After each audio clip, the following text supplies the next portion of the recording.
Oh, oh, oh, mes amis! Ils m'ont pas dit que tu es là. Ah, bien, bien, bien. On est pour notre journée de le perspective académique. We are here, my friends, and we have some shoutcasters in Rafa et Jushi encore again. Welcome, my friends. Welcome, welcome, welcome. Mark, you feel like you're still in the LFL? Yeah, maybe. Maybe. It was just happening. We at the Louvre. I have some art for you. I'm gonna have an artist come out and draw some art. As you see, my mustache is having some problems. So we're going to start as the artist is spared for time, so he's going to start now, and we're going to see. That starts. Okay, the artist will begin. You have to tell me what the art is. Okay. Okay. Ready. Okay. We got this. It's a. I believe in you. It is the sun. Oh, No. it's the mustache that's falling off. It is Yes. a can. No, it's not that. Oh, a can? No. Can. Coca-Cola. No. It's It's a dice bag. No. No. No. No. okay. Oh, there's color. There's color. Brown. There is le couleur, le color. Looks like And now it's blue. Blue on the Yes. top, brown on the bottom. Looks like a cup. That's what it makes me think of. Oh, wait a minute. Is it a Brune Oh, prison? no. No. Oh, There's it's a fish. Oh, It's a fish? Oui. Yes. Yes. Okay. Go fish. No. Is he Fish in a pool. Is he going fish? fishing? Come shooting on. fish in a barrel? Come Shooting on, fish in a mes barrel? amis. Oh. Oui. There you Fish go. in a barrel. Because Le poisson and in you know this why? one. the barrel. Because Chime was hitting hooks so easily on the yawn, it's like shooting fish in a barrel. Maybe, my friend. Let the artist continue. Slow down, Okay. slow down. Yeah. Are you the artist? Okay. Okay. We continue. Okay. So, we have the artist starting off again. Oh, Okay. Nope. The letter A. No. Running Man. No. Someone's definitely running. I think it's yawn. Super. No. Okay, Oh, wait, it's a superhero. Oh, superhero. It's a kid. hero. Hero. The hero. Okay. Okay. I'm gonna finish drawing his face because I wanted to. Okay. I mean, the artist wanted to. Yes. He has yes. an elephant nose. Yeah, no, that's a mouth. That's a mouth.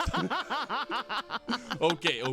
The last one. This is the hard one. Okay. The hard one. Okay. The hard one. My mustache is having problems.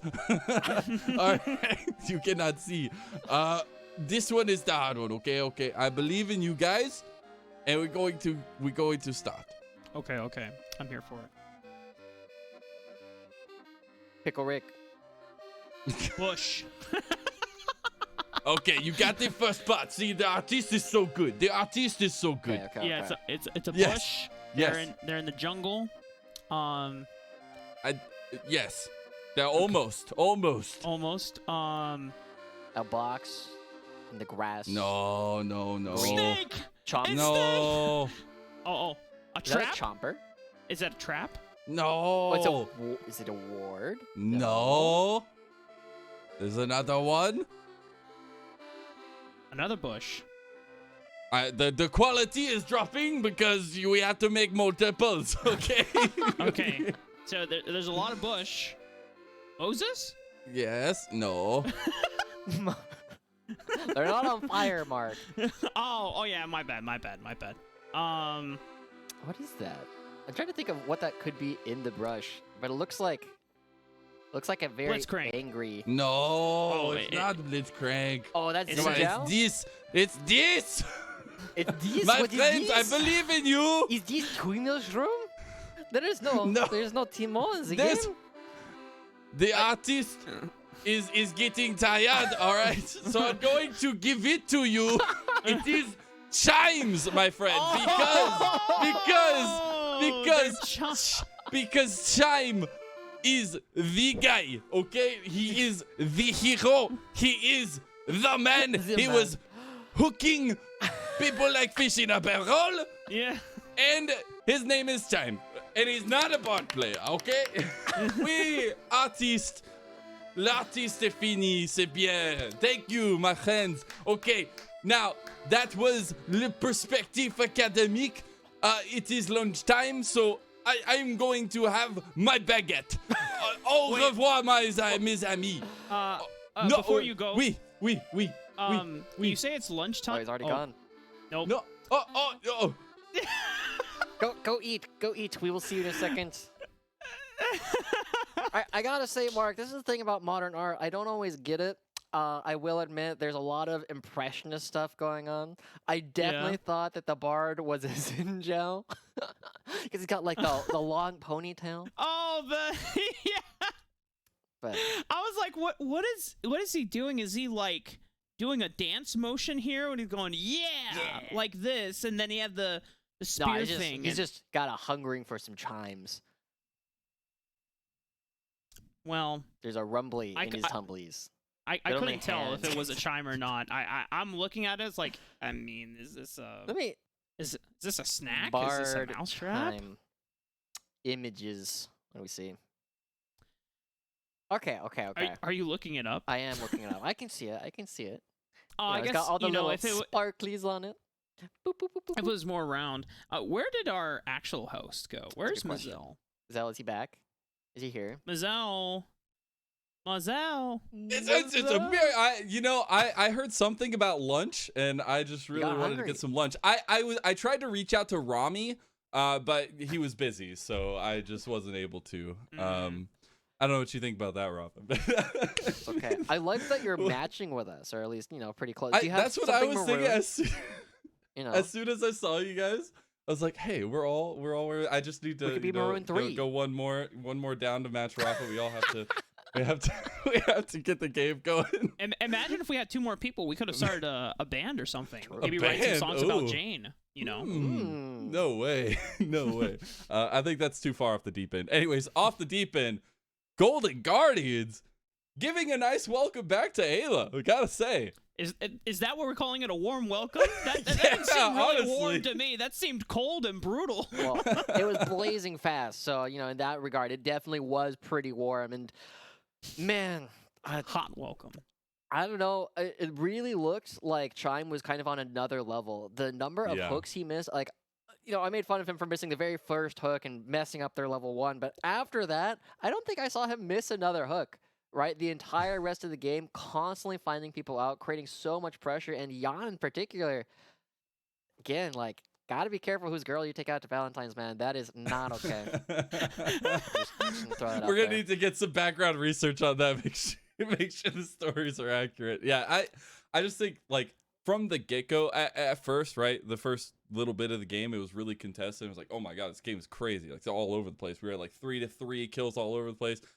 And then it just seems like the tides turned, and Chime was just hitting every hook. The engages from Iconic and being able to kind of utilize this Zinzao to the best of his ability against this Udyr was impressive in its own right. Yeah. At first, like, when he went for the kind of like invade against Armeo, and Armeo caught him, and that 1v1 almost went south, I was like, oh no, this is not looking great. Yeah. I mean, but he turned it around. Iconic walked up to the crowd and he's like, you know what? I'm gonna see if Armeo's here. He's gonna power farm, pretty right? Strong. Armeo's like, bro, I'm level 4. You really want to fight this? You don't want to smoke, bro. And he started bringing hot fire in the Phoenix form, and Iconic's like, oh crap, I got to dip. But it's okay. It didn't matter because while those 2 were playing League of Legends, Chime was forcing everyone else to play a different game. It's, can you flash this hook? And when am I going to throw it out? You have to guess. And a lot of the times, a lot of people either guessed incorrectly and determining whether they could flash or dodge the hook, or waiting out the hook for too long and then reacting by taking a dark passage. And then, about dark passage, you always know where they're going to go unless Ayla manages to reposition it by flashing himself. Yeah. It's there were a lot of angry buzzer noises to the wrong answers of the flashes. in its own right, Chime himself has been having a good performance on the team, but him and Stixay together, man, it is so ruthless. Yeah. Stixay, he was feeling the confidence juice this game, especially when they were rounding out the end of the game. But this guy's been on fire, and yes, he's a coach, but he brings out the best in Chime, I feel like. It's definitely fascinating to watch because even though Stixay had a crazy scoreline this game, he didn't have to do a whole lot, right? He mostly just like walked around and auto-attacked the right targets and got a lot of last hits. And Chime, in particular, was just making Stixay's life so easy by landing all these hooks, right? Ryoma and Tony Top were always in the front, creating a lot of space. So Stixay just needed to do his job, and to his credit, he did it quite well. But it's kind of crazy to me, like how much pressure you can put onto people. And I'll have a conversation about like defensive versus passive as we start getting into the next game, but we got to see how much pressure and how much aggression Golden Guardians were able to put on, and Stixay, this version of Stixay is looking fantastic with that. Yeah, I think I also was just contemplating the fact that we need a butler skin or something for Blitzcrank. Serve it up on a silver platter. He can deliver the food to his ADCs. Anyway, bow tie ready. Yeah, we're ready to go. So we're gonna go ahead and send it off to the second game of the day. So have fun with it, fellas. Bye, Mazel. Time to run it back between Golden Guardians and Team Liquid. Everyone taking to the same sides as last time. Team Liquid maintaining red side. Curious to see if the bans will change, if Team Liquid will say, you know what, we gotta get rid of that Blitzcrank. It might not happen within the first ban phase because the Blitzcrank didn't come through until the second round. And so maybe that will be a change, as the two of the support bans that did get knocked down were Rakan and Braum. Yeah. So now that we are into the second draft, and I'm dancing to the music a little bit, I want to talk a bit about the difference between defensive and passive, right? When you are playing this scaling composition, it doesn't mean that you are off the hook and you can just be like, yep, do whatever you want, I'm going to farm, right? You do need to actively try and defend everything that you're doing. You still need to be aggressively looking to get vision so that you can play with enough information. And that's something that felt really lacking coming into Team Liquid's gameplay at this time, and it was what allowed Golden Guardians to have so much effect, because Golden Guardians were very active. They knew that they were the ones who were the go button. They needed to get a lot of things started. They wanted to use Chime effectively in order to create pressure, and by attacking places where Team Liquid hadn't been able to set up, they weren't necessarily moving in force, and they weren't reacting to the speed with which Golden Guardians did things. It ended up putting Team Liquid on the back foot, and now we're seeing a drastic shift right off the bat where they don't want to play that really defensive style. They're instead going to be putting Armeo on Zinjo so that he can have more of an effect in the early game. I'm curious if they still want to take the Thresh away from Chime, and knowing that, I mean, yeah, Chime had a great game on Blitzcrank, necessarily, but I feel like that, okay. Well, they are investing more into having the Varus for Yawn. This will allow Chime to snag the Thresh, which is great for something like a Jinx, because even though in that first game, Jinx didn't have to worry about being defensive, had the game been the other way around and Team Liquid were snowballing, Blitzcrank doesn't really offer that many peeling services, but whereas Thresh, Thresh can always get Jinx out of a bad situation. True. I mean, I don't dislike it at all. I'm just kind of saying, it's like, if somebody is popped off on a pick, like, you can play it again, right? Even if it's not like the top of the meta, but I do like that Blitzcrank has become more popular. But not only is Thresh Chime's best champion, this is Ayla's best champion. There's a funny comment made by somebody not that long ago where they're saying, it's like, yeah, I was a little bit curious about like why Ayla was positioning the way he was, and then I saw him play Thresh, and then I realized, oh, he just has played so much Thresh that he plays a lot of other champions as though they were the same character. To his credit, and oftentimes it works out. But Ayla, fantastic Thresh player, did everything he could to try and keep Yawn alive. Unfortunately, just too much pressure. And now the question will be, what does Ayla want to play into the Thresh that Chime is going to be throwing at him? I don't expect the Blitzcrank, but again, with such a wide champion pool, I feel like there's a lot of tools. And no, they're going for the Cassiopeia! Last time, Cassiopeia didn't make it through the second round of bans since Team Liquid prioritized their jungle as well as their bottom lane duo pick.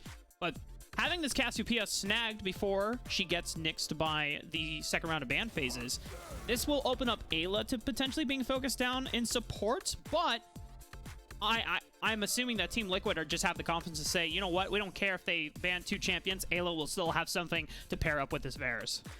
there's still a lot of tools available, right? Like Varus isn't under as much threat because Thresh doesn't pull you towards his team in the same way that Blitzcrank does. You end up kind of meeting mostly towards where Jan was in the first place, and you just need to make sure that you have enough follow-up so that you can turn things around and have damage. And Harry on the Cassiopeia will be doing plenty of that. It's very difficult to run at a Cassiopeia between the ult and the miasma, and so Golden Guardians have a couple of different tools. One, they can choose to find more flanking opportunities to just get onto Cassiopeia and not have to worry about running at her head on. Or you can try and outrange this champion, because the champion doesn't have a ton of tools to play from really far away. And with Stixxay on the Jinx, you're already like half the way there in order to being able to outrange Cassiopeia and actually take her down. Couple jungle bans targeted towards Iconic. We talked about before, things like the Xin Zhao and the Jarvan were some of the early game kings of the jungle. Trundle is also a great answer into Xin Zhao historically. Volibear also would remove some of that agency, so it forces Iconic to go to something that requires a little bit more finesse and something like the Lee Sin. There you go. I mean, it's opting in towards like the flanking side of the coin, right? You need to actually get on top of these picks if this is the way you're going to be going for. And so the question becomes, how does Tony Top complement this kind of playstyle? Oh, Rek'Sai, very committed to going for a lot of these flanks and these plays. I want Tony Top to actually play something that can support this, that can dive even harder. So something like a Camille is basically what I'm looking at, but the Gragas able to create a lot of disruption as well. So a very kind of take all comers composition coming out from Golden Guardians, and Team Liquid, the last thing that they need to do is they need to find one more disengage tool to keep Iconic off of the backline. Gragas, a great blind pick for Tony Top, as they still don't know what Bradley's going to be locking in. I can understand maybe the desire for something that would have supported that even more, but Gragas still has great CC to set up for something like a Rek'Sai and into an R.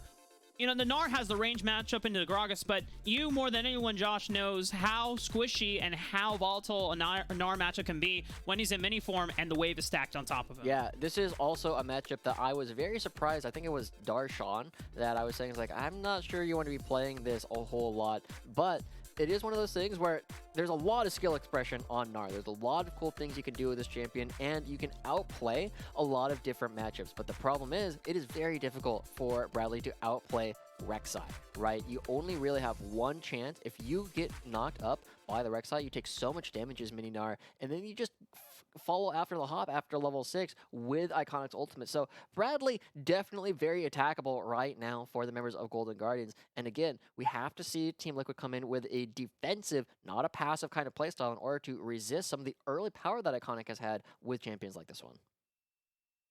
Yeah, I'm trying to think back. The last time that Iconic actually played Rek'Sai, I know this was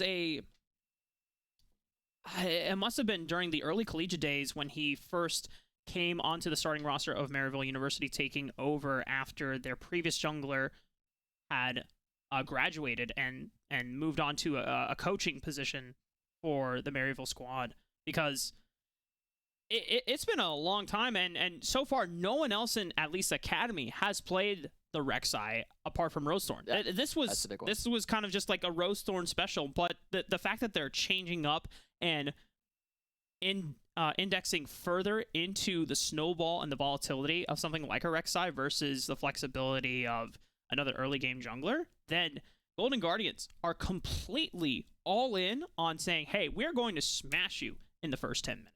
We'll see how well Golden Guardians can do that, because not only do they have this early game, I like to call it a bridge, right? You need to start here, and you need to get to the point of the game where you're actually strong enough for Ryze and Jinx to play, and so you need somebody to get you there, and that's definitely going to be Iconic in this game. He's trying to make sure that his later game scaling tools are going to be good, and if just snowball the game off of having a Rek'Sai, then even better, right? You have a lot of flexibility with this kind of composition, and I think that Golden Guardians, with the way that they were playing last time, I'm expecting more cooperation between Chime and Iconic, because I'm not expecting them to be able to run over Team Liquid as effectively this time as they did in the first game. We are just taking a little bit of extra time to load into the game, a little bit of technical difficulties before we can start the second game of the match. I'm taking this time. I'm just really curious about Iconic's history on this champion, because I distinctly remember an ICC in 2019 where Maryville. The thing is, I don't remember if Iconic was the jungler that was starting for them at the time, or if it was their other jungler, and I can't remember the name. Kind? It started with. No, it wasn't Kind. Kind wasn't at Maryville quite yet. He was still on Azio, I think, back in the day. That's a name. Amateur. But it was like C something. It was like a 3-letter word. Cat? C's. No. Anyway, my point being is that Iconic hasn't played this champion in a hot minute, because I also took a look through his competitive stats in LCS. Not a single Rek'Sai game in Season 11. At all. When he was playing for Golden Guardians LCS squad. So let's speculate a little bit on why this champion is coming out right now instead of like the Jarvan or something that is a little bit more traditional in the current meta. And I think the 12.3 like bruiser item changes make a lot of sense. You look like you found something. Yes? I know the Jarvan was banned, but, you know, there's a lot of early game options banned, but the Lee Sin was the other option, right? Yeah. So, I mean, the big thing is the changes to a lot of the bruiser items have been really beneficial for Rek'Sai's ability to play something other than the Prowler's Claw. And the ability for Iconic to now go for things like the Death's Dance or the Maw of Mortius give them a lot of tankiness. So not only do you have all the early game damage that you used to, because you were doing this without items anyway, now you have other abilities to keep yourself alive in longer terms. And I mean, I'm going to be honest, Mark. The fact that Death's Dance now has the 30% damage reduction for magic damage as well, just like it used to, is kind of shocking to me, right? Because we saw how effective bruisers were with this when it just gave you Omnivamp.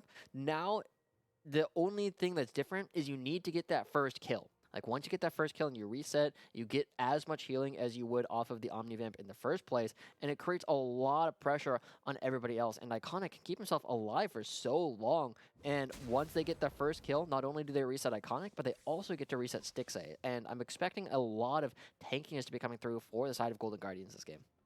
Yeah, we always talk about how whenever you're playing Jinx compositions, we always like to see it accompanied with some type of burst from one champion, whether it's AoE damage like an Orianna Shockwave, Ryze pelting out a lot of damage, or if you just have an assassin that just wipes out one particular target, as long as Stixxay just gets just one auto on it so that you can get the Get Excited passive ramping up, then you are just able to rip through the rest of the team afterwards. Yo, Bradley got a lot of confidence, just like walk into that bush and allow Tony Top to auto attack him back, but ends up being A-okay. So I like the conversation about the burst, and that's where we're going to have to look at Iconic and Ryoma to be the big players in order to set up for Stixxay later on in the game. On the other hand, Team Liquid have a lot of resistance to burst, right? You have not only the fact that Armeo can completely ignore everything beyond a certain range, but they also have Lulu on the team as well, who's going to be creating a lot of shields, a lot of extra effective HP for the members of Team Liquid. And if Ayla is able to respond correctly to the target that Golden Guardians are going to try and burst, if you are the one who kills the other side, good body slam, if you are going to be the one who prevents that, Iconic just kind of leaves himself dead in the water in ways that is very similar to what we saw from Azir previously. If you go super deep and nobody can follow you up, you're just going to be gone. So far, nothing too exciting in the first few minutes of the game. Iconic has been full clearing a majority of his jungle. Should be hitting up his last camp in the Krugs, whereas Armeo taking a more defensive path to skip over some camps just to protect Yon and Ayla while they are pushed up on this bottom wave. Getting that last crash in now allows Armeo to leave them, making sure that they are no longer in danger. The wave will reset, and now Armeo can continue clearing back towards the top side of the map. It's interesting to me that Iconic opting to go for a full clear on this Rek'Sai, right? We were just I was praising Rosethorn earlier for his ability to adapt his jungle pathing really effectively and be anywhere he wants on the map, but Iconic doesn't quite get spotted out just quite yet, but Armeo still seems to think he's around.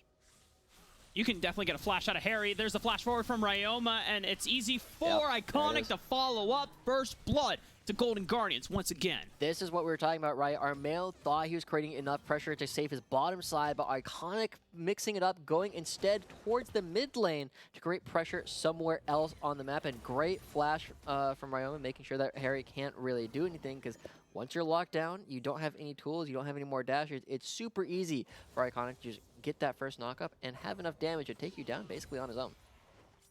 Just avoiding that pocket of vision as well from the river, thanks to the Scuttle Crab being taken by Armeo. Had Iconic tried to look for something onto the bot lane and then gone up the river, he would have been spotted out, but just sneaking in through that little corridor where there's no way to tell if Iconic was coming. And now that Harry's flash is down, I want to see Iconic make a repeat visit. Clear out these topside camps and then make your way through the top side, or maybe just loop around at the same time as Ale and Yon getting frisky with Chime and Stixxay as they're trying to crash this wave in. A lot of damage onto Chime. Yeah, not happy about the performance from the last game. Yon making sure to focus him really effectively. If Chime's too low, he can't ever go in for any of these death sentences. But Armeo, now expecting that Iconic should be on the top half, is going to be in a spot where he is ready for a counter gank if Iconic were to be here. But there's no Rek'Sai here. There's no Predator clicking around on the backside. Instead, just going to be spotted out as he transitions towards the bottom half of the map. So small advantages continuing to go over towards Golden Guardians. But the one place that they're not finding an advantage is the top lane. I was already saying that I'm not super excited about Gnar into the Gragas because Gragas can find solo kills basically whenever. But Bradley doing a fantastic job at preventing Tony from farming early, which will, again, allow him to override a lot of the matchup disadvantages you were expecting to see. So far, no real strong gank attempts from Armeo. It's been all about just pressure and control, trying to find vision control and protecting these lanes so that he can still find time for himself to not get outpaced or outfarmed by Iconic. Iconic clearing out his Krugs has some time, and Chime is also walking with him alongside Stixxay to regain some vision control. As a lot of it is protecting, but they're going to just force the flash out on Armeo. Ryoma with the Realm Orb might be able to lock him down with the empowered root. Iconic falls up as well. They take down Armeo. Great play coming through from Golden Guardians. Again, faster to the punch, making sure that there's nothing for the members of Team Liquid to do. And Bradley, poke ult. Oh, but talk about a poke hold when you just fling Bradley back into the tower. However, he was outside of turret range, didn't inflict any damage, so Tony Top did not get a chance to capitalize on turret aggro. So it's just an exchange of ultimates towards the top side. And because of the kill on Armeo, oh no, not only they get the dragon, but but this time, Yon is able to sidestep the hook. Doesn't have to fear about a Blitzcrank hook as the death sentence just a... Do you think it's slower, actually, than Blitzcrank hook? Oh, yeah, definitely. It looks slower. It's definitely slower. I don't know how much slower, but it is absolutely a little bit slower. So Team Liquid able to dodge out on that one. But we're getting to see like bits and pieces of what Golden Guardians were doing last time. Ryoma already roaming towards the top half of the map, but once he sees that he's spotted by Armeo, doesn't go for anything overly aggressive. But that's another kill picked up by Iconic previously. Just the fact that they were able to run down individual members by being faster is huge. Oh, death sentence right into the chompers. A lot of damage fired back, though, from Yon and Ayla. Able to make that trade despite what could have been a huge opportunity from Chime. And Ayla with the flash forward. They're looking to rectify the results from game one. Ayla comes back with a double. I love that killer instinct coming through on the Lulu. Flash E and the ignite on the other target in order to find a 2v2 double kill going over in favor of Team Liquid. Now, the money going on to Lulu is still pretty good, but the big thing is going to be that Ayla, with so much extra healing and shielding coming out earlier this game, is going to be absolutely huge. Again, just flash E, just making sure that there is nothing that can be done. You can't flash that. You can't do anything. Like, once the E is clicked, it is going to hit you. It is so... I mean, it's one of the very few instant spells that happens in League of Legends, and so it creates so much pressure on Stixxay because you're going to be putting extra points into that E. Team Liquid now shifting Ayla towards the top side after the reset will guarantee a Rift Herald secured for their advantages. They can look to top lane and get some plates in for Bradley, or if they want to get Yon and Ayla out of this lane, they can take and swing the Rift Herald towards the bottom side of the map. I'm a little bit surprised they just allowed Tony to do that. But it is going to be no harm, no foul. They didn't know where Iconic was. And Bradley, again, going in, I'm very surprised that every single time he's been able to get away with this, right? They have enough vision that they're confident that Iconic is not in the area, because the hop crunch on Gnar is a very, very long cooldown. If Iconic is ever here, Bradley is dead if he does that. So the fact that he's able to have enough vision to make these plays is a big testament to how much better Team Liquid are playing defensively instead of passively compared to Game 1. Yeah, it's like, what, 24 seconds, 25 seconds, level 1? I think it's like 22. It's really, really long. It's an entire wave. Yeah, 22. Yeah. You saw it. Thank you, observers, for clicking on Gnar at the perfect time. Huge. Hashtag Mermage Monarchy. Hashtag. Oh. Wait, do we have Mermage today? I know it's the account, but I know we have like a couple of new observers, right? We keep talking about like Leche and Mermage as the two primary ones, but I know they were training a couple more people. We will get word from production so that we can give proper credit to everybody who has been helping us out today and been doing a wonderful job. They might tell us though that if something happens and something goes wrong, it's like, oh yeah, it's totally not us. It's new observers. Oh yeah. No name on. I mean, we all know that Leche is perfect, so nothing could ever be his fault, right? And trust us, he will let us know on Twitter if if we try and blame something that wasn't him. We're about to head into 11 minutes. The next dragon will be spawning in about a minute's time as well. Team Liquid still have this Rift Herald play that they are now making plans for. Armeo sneaking his way through the bottom lane bush, and with both. Okay, Stixay doesn't complete the recall. Chime does. Team Liquid just getting ready for a crash. This will funnel a lot of gold into Yon, and this time around, they get to play around the lethality Varus' advantage, further snowballing him into the mid game. This is hugely different from Game 1. I also want to point out that there's a Prowler's Claw on Iconic still going for this early game damage, and we'll see what it is followed up with. I'm expecting a Death Stance, but it doesn't have to be. In Chime, look at how fast he is trying to create pressure onto Yon and Ayla. It's unfortunately hard to keep that up throughout all the damage. He's just going to Hex Flash this wall. Iconic is around. Looking for the Dark Passage. Oh, it's a Realm Warp for the long haul. Chain of Corruptions locks down Iconic. A lot of damage down, but they still take out Ayla before Iconic has to flash away, because Armeo was here for the counter gank. Harry is also teleported to the tower. Can't get in quite a range, but thanks to Armeo with the slow, Harry locks him down with some venomous poison and some Twin Fangs. Great play and counterplay, and it comes at a great time. Ayla going down first will be on the map before Chime is. And there's a big play. They get the first play, but they can also start going for this dragon as well, because some of the core ultimates were used by Golden Guardians, while they are still available on the side of Team Liquid. Harry still has his ultimate, but it's not going to be a play that they're going to be going for. Instead, going to be putting a little bit more gold into the Cassiopeia.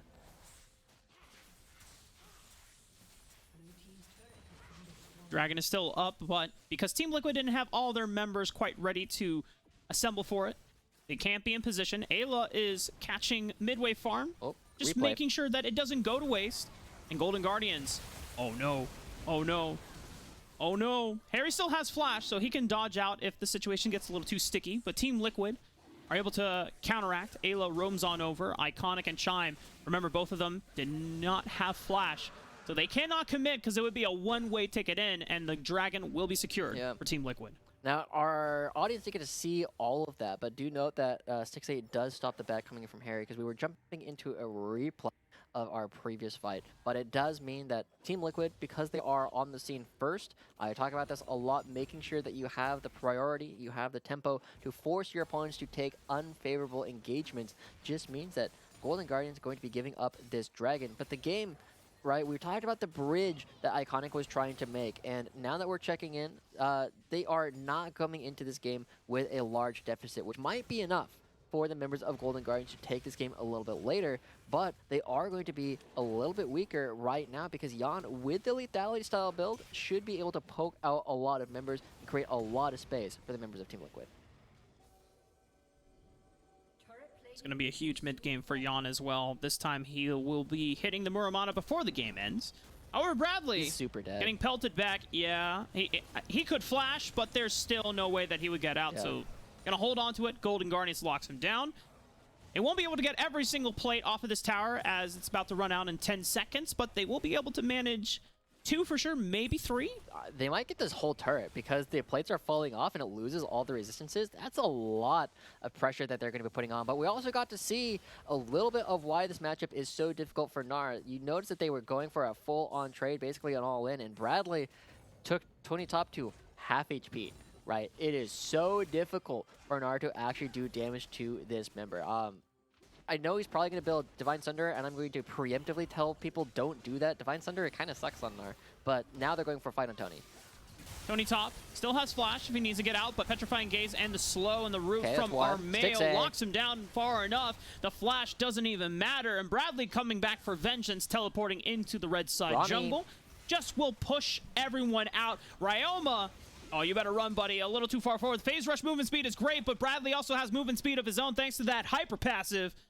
And Team Liquid walk away with 2 kills. Okay, Team Liquid, now the first ones to the punch. They are being the ones who are pressuring Golden Guardians first. We take a replay of this, and we get to see that everybody comes through for this fight, but because it is so split, you end up seeing a lot of struggles from Stixxay because he doesn't know which direction to go, and now Yon under attack.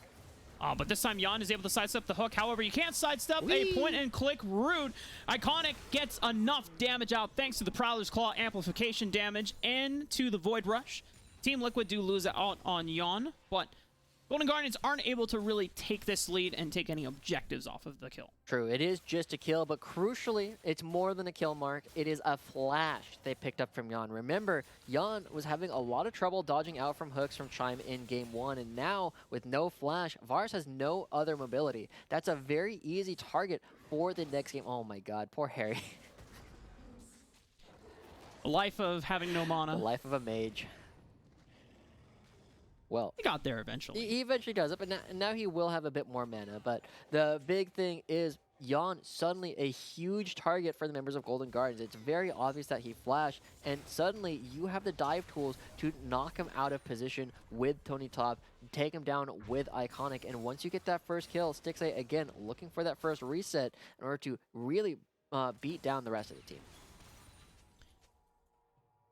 During the opening a few minutes, I was able to sneak in some look at some stats for Iconic, and so the last time that Iconic actually played this was in 2020, when he was playing on Maryville University before he got signed and picked up by Golden Guardians with the LCS squad in the following year. There was about 4 games, and they're split up in terms of win rate, but it's well over 60% overall. So and this is about 6-7 games of Rek'Sai over the 2020 season. Okay. Iconic's pretty damn good at this champ, at least, 2 years ago. Yeah. And it's been a while since he's picked it out in competitive play. True. But 3-0-3, he is one of the main reasons why Golden Guardians is still in this game. We'll see how effectively he's going to be able to bridge them continuing going forward. He is not going for a Death Stance or a defensive build. Who needs any of that? Instead, we're just going to be doing more damage, Mark. All in. Yeah. There's only damage. There's only aggression that you can go for. And now we're going to see how Golden Guardians want to respond to this. They are not in position for this upcoming dragon, except for Tony. Oh, they are in position. Look at how many people are already here. And Bradley looking for a flank as well. He has Mega Gnar halfway built up, so he just needs to fight for a few more seconds before he engages. He's big right now. Rift Herald already crashes, taking out the tier 1 turret, but Team Liquid fighting them off. They have to respect Bradley in Mega Gnar form, but it will time out soon, and maybe Golden Guardians will choose a fight before the dragon can be secured. Yeah, Bradley is not going to have his rage for this fight. This is actually a fight that Golden Guardians can bully their way into if they want, but instead, they just want to take another mid lane turret. It's only 2 dragons at 18 minutes going for Team Liquid, and Golden Guardians now in position to take this down and eat all of Team Liquid's top side jungle. Nothing really going to be lost beyond the dragon, so going to be a pretty even trade overall in terms of the dragon for the turret, but Team Liquid now have pressure on the mid lane. The tempo that Golden Guardians expended to get the mid lane turret is now being turned on them because Team Liquid, with control of the mid lane, should be able to return the turret in favor. Tony Top is still on the bottom side of the map, has teleport in case Team Liquid pursued beyond the river, but Golden Guardians able to safely reset. Looks like Team Liquid won't actually have enough time to look for that trade in the mid lane, so Golden Guardians still overall ahead. Relatively even. So, I mean, as the game kind of stalls out, like this game is way more controlled than our first game. right? We're not seeing Chime and Iconic necessarily moving around in ways that were getting them a lot of their leads in previous series. Now instead, they're just kind of waiting for Stixxay and Roma to get to their second, third items and actually have enough damage to take all these team fights, because they're very confident, right? Golden Guardians don't feel like they need to necessarily rush this. They are a little bit behind compositionally because Lethality Varus is currently strong. But Lethality Varus doesn't necessarily stay strong the entire game, right? He's not going to constantly be creating a ton of pressure during these team fights, and with Golden Guardians have most of the engage tools on their side. They're the ones who will generally decide when a fight happens, and that means that Yon's poke damage is not necessarily going to always be as relevant as it would otherwise be.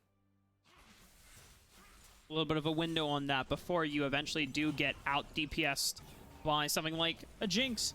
Bradley, fighting with Tony Top right now, has the makings of what could be that Divine Sunder, which is something I know you're dreading. However, I think that Ruby Crystals could still build into Trinity Force.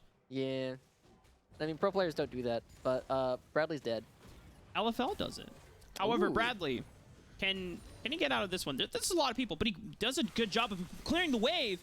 And now, Golden Guardians all in for this plan. They realize that, you know what, we can't even get it done. They know that the Team Liquid has started the Baron, and they're not going to be able to answer at all. No. Okay. Okay. We've seen too many of those during the year of 2021 in the spring, where Jinx would steal a Baron or a Dragon. Not today, thanks to the coding changes of just not being able to out-smite Jungler Smite. They're going to make a round 2 Electric Boogaloo, but Bradley, not only going Mega, also has Harry teleporting in to make sure that the odds are even out here. Nice. And a beautiful animation cancel on the Mega Gnar, but Golden Guardians doing a great job of being able to disengage this. They lock down Harry, and the re-engage from Tony Top. The explosive cask pelts the snake right into the waiting arms of Golden Guardians. They take down 2, and Team Liquid not really prepared to make a counter response off of that. I love the mechanical display coming out from Bradley, but the decision-making was a little bit surprising. They saw, even from what they only saw, they were already outnumbered 2 versus 3, maybe 4. But they didn't know where everybody else was on the map. And so all the advantages that Team Liquid just picked up for themselves with the Baron, with the tempo that gives, is kind of gone, right? So here, you already see Team Liquid, they see 3 members, right? And the people that they get are not the damage dealers. And so once Stixxay comes around, there's absolutely no way for them to win. Armeo barely getting away with his life. Death Sentence, though, connects. Mega Death Rocket, a lot of chip damage, but a beautiful Wild Growth will be enough. Just one more auto attack is needed, and it doesn't find its way through. Golden Guardians cannot lock down Armeo for the resets, as they surely could have eaten through that tower afterwards. Okay. Well, Armeo still staying on the map. Jungler Privilege, dude, knows that he can just go farm one camp and get back to full HP. With 1 minute before the next dragon, Team Liquid now the ones who are looking to create some pressure on the map, but they are missing a couple of crucial items. Bradley going to be only having the Hull Breaker, not having the completed Divine Sunder to go up against Ryoma, and I don't think that they're going to be in a position where they are going to be in control of the dragon spawn when it actually comes through. There should be enough wave clear to deal with even these super minions coming out from Stixxay. I want to go back to what you were talking about, how this game far more controlled than game 1. Yep. The contrasting differences. 2 minutes later in game 1, the game is over. And Golden Guardians are the ones winning it around. But this game is nowhere close to being finished in the next 2-3 minutes. It's just a 1,000 gold difference. And at this point in the game, that means very little. Means almost nothing, Mark. Means less. And, I don't know. I don't have anything immediately ready, but Bradley off on the flank here. I had something, and I didn't want to say it. I do want to keep my job, unfortunately. So Team Liquid now in control of the Ocean Dragon. They're going to be in a good spot, and the Baron was enough, but it is the same kind of tempo trade on the map. But this time, nothing for Golden Guardians to spend it on. What do they end up getting? They don't even get Raptors. I don't even think they get Red Buff. Instead, it's going to be a wave of farm. And now both teams have tempo in different places on the map. So Bradley going to be taking down this bottom lane turret while the rest of Golden Guardians trying to shift a little bit towards the top side. But where is Stixxay in all this? Oh, he's with Stixxay was pushing out the mid wave, still top. And they're on the top side of the map. And they make the, I don't know if it's a base race that we're about to have, but just more of an exchanging of turrets. Will they catch Harry in rotation? No way. Woo! Ooh, that was close. That's a Spidey sense coming through from Harry. He's just like, where is Thresh? What could he possibly be doing right now? Because I had no vision in that quadrant of the jungle. But all the pressure that Chime and Stixay are going for, the crazy plays that Chime is always willing to go for, is going to buy enough time for Ryoma to take the entirety of the top lane turret. And now, with another Dragon spawning in 4 minutes and the Baron spawning in 2, we're going to be holding out for a little while. It's not easy for either side to push aggressively to take any of these turrets. The only one that is really exposed is the top lane outer one, and that's, I think, why we're seeing a lot of Team Liquid come up. You know, it's crazy that Harry was able to dodge that despite not having any boots. True, he's got no feet. What are you going to do with your bootses if you have no feetses? So that would be one long boot. One long. Just to fit onto the tail, you know, of Harry. So, I guess instead of having sheets, do you think... Oh, we'll get back to that later. Hang on. Ayla might have to flash this one, buddy. Wild Growth is available. He flashes over to the side of Armeo, but Ryoma was already waiting to pick off any stragglers. Iconic takes a lot of damage, though, from Bradley off of the re-entry. Can't use Void Rush. Almost goes down, but will remain deathless for now. Rest of Team Liquid have control of this choke point. But there's nothing to defend on the other side, right? You don't care. The Baron doesn't spawn for a whole nother minute, and Bradley can have to leave, and oh no. Armeo doesn't have flash from before. Just great patience from Golden Guardians waiting this one out. Armeo still trying to fight to the death, but Ryoma deals with him easily. Yon getting routed off by Tony Top. Explosive Cask already used. The flash forward. The body slam connects. Stixay gets another reset, and now they're routing. They're picking them off one by one. Harry falls. Bradley will follow, and Golden Guardians now teleporting to mid lane because they want to either take the base or take the game. 20 seconds left before Armeo responds. Ayla can do nothing. He doesn't have any damage on this champion whatsoever. Golden Guardians can at least take both Nexus turrets here. 30 seconds left before most of the team is back up, and Team Liquid going to be going down probably 2-0 in this series. You know, we have a replay going on right now, but we might have to go back to live because Golden Guardians are going to threaten the end of the game right now. First Nexus turret.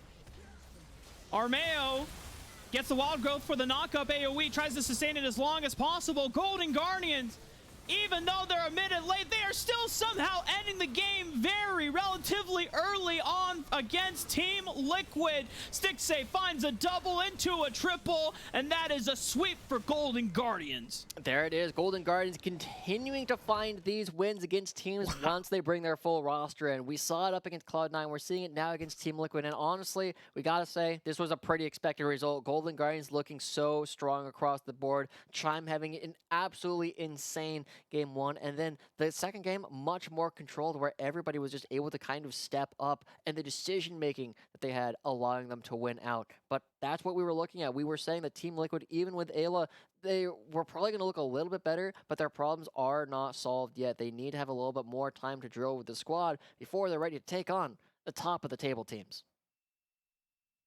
Still some adjustment and growing pains now that Ayla is back with the Academy squad. But for Golden Guardians, I mean, they're the ones that have by far had the most reps in with this team over any other Academy squad, thanks to their time in both amateur and the lock-in tournament. That World Tour clearly paying off as how well rounded they are as a team. Because you mentioned it in this game too, everyone kind of stepped up. Yeah. It's really easy to look at Iconic and say, wow, this Rek'Sai was an outstanding performance, and it was. But it would also be a disservice to not mention how great the engages and the picks were from Tony Top, Stixay and Ryoma falling up on consistent damage, and of course Chime still putting out a great performance as Thresh. When we come back from this break, it will be Mazel join with one of the representatives of Golden Guardians.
Welcome back, everyone. We are here with the victorious Golden Guardians. I've got Ryoma with me, and what a series, a 2-0 victory. So I got to ask you, Ryoma, a personal check-in. We're in week 5 now. Where are you at mentally and as a player? I feel like, overall, I feel pretty confident.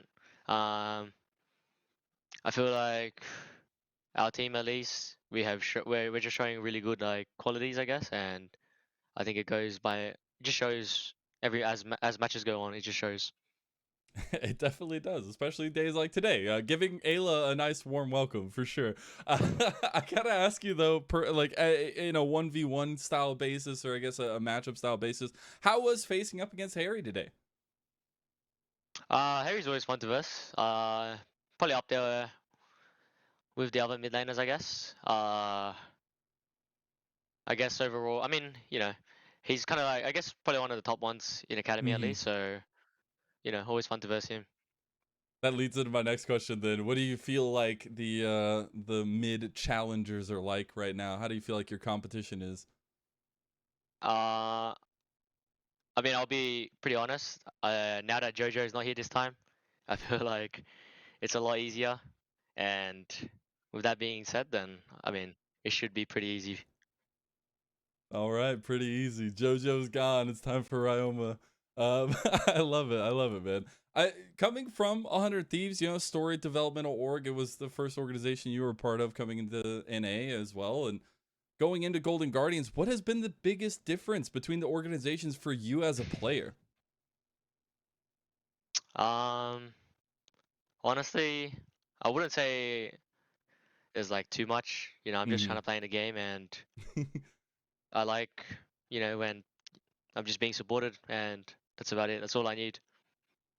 Okay, I like it. I like it. So a little bit of support either way. Doesn't matter where you're playing, the environment, just as long as there are people there supporting you. Okay, I like it. Well, then for the team itself, right, and a lot of things going for them this year, especially Stixay having a coach in the team itself is kind of interesting. How has that dynamic worked for you? I mean, I know he's in the bot lane, you're in the mid lane, but the whole communication structure for you guys. I guess working with Trevor in particular, I feel like we kind of see pretty eye to eye on things, and just meta, so feels pretty good.